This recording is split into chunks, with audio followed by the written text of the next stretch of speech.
যারা যারা ভর্তা লাভার আছেন তাদের কিন্তু প্রতিবার খাবারের মেনুতে এরকম একটা ভর্তা না হলে যেন খাবারটা খেয়ে তৃপ্তি পাওয়া যায় না। হ্যালো এভরিওয়ান, আসসালামু আলাইকুম। সবাই কেমন আছেন? আজকে নতুন একটি রেসিপি শেয়ার করব।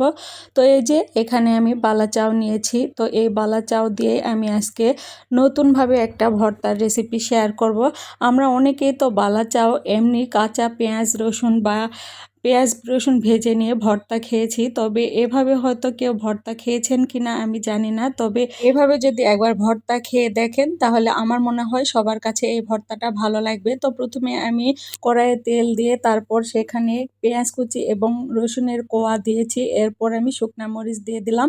এগুলো আমি একটু ভেজে নিব, খুব বেশি এগুলো ভাজতে হবে না। হালকা একটু ব্রাউন কালার হয়ে আসলে এখানে আমি কিন্তু বালা চাউগুলো দিয়ে দিব।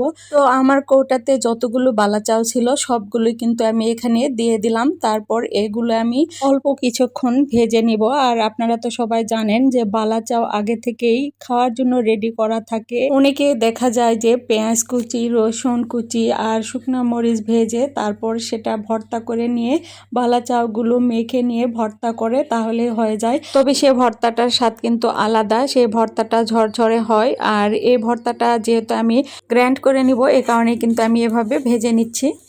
মোট কথা ভর্তা কিন্তু এক একজন এক এক সিস্টেমে করে, তো ওইভাবেও ভর্তা খেয়ে দেখেছি আর এভাবেও ভর্তা একটু খেয়ে আপনারা দেখতে পারেন যে কেমন লাগে এটার টেস্ট। আর বালা চাউগুলো যখন এভাবে ভেজে নিব তখন অবশ্যই চুলার হিটটা লোতে রাখতে হবে, না হলে কিন্তু বালা চাউগুলো পুড়ে যাবে। খুব সুন্দর একটা ফ্লেভার যখন আসবে আর কড়াইয়ে শন একটা শব্দ হবে, সে পর্যায়ে কিন্তু এগুলো তুলে নিব কড়াই থেকে।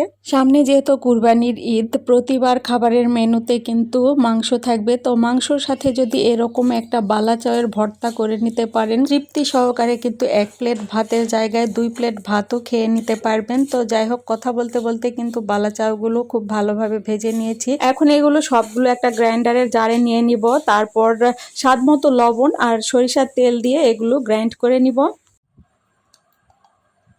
গ্রাইন্ড করা হয়ে গিয়েছে আর দেখুন, গ্রাইন্ড করার পর কিন্তু ভর্তাটা দেখতে খুবই সুন্দর একটা কালার এসেছে আর খুব ভালোভাবে ফিনিশিং হয়েছে ভর্তাটা। চাইলে আপনারা এটাকে পাটায় বেটেও ভর্তা করে নিতে পারেন বা গ্রাইন্ডারের জারে দিয়েও গ্রাইন্ড করে নিতে পারেন। তো আমি এখন এই ভর্তাগুলো একটা বাটিতে নিয়ে নিয়েছি আর এই ভর্তাটার ফাইনাল লুকটা দেখতেই পাচ্ছেন যে কতটা লোভনীয় হয়েছে ভর্তাটা। সবশেষে আমি 2টা কাঁচা মরিচ আর একটা ভাজা শুকনা মরিচ দিয়ে এটা ডেকোরেট করে নিব। তো ডেকোরেট করার পর কিন্তু এটাকে আরো সুন্দর লাগছে, দেখতেই পাচ্ছেন। তো আজকের ভিডিওটি আপনাদের কাছে কেমন লেগেছে অবশ্যই কমেন্ট করে জানিয়ে দিবেন আর ভিডিও ভালো লাগলে শেয়ার করে দিবেন।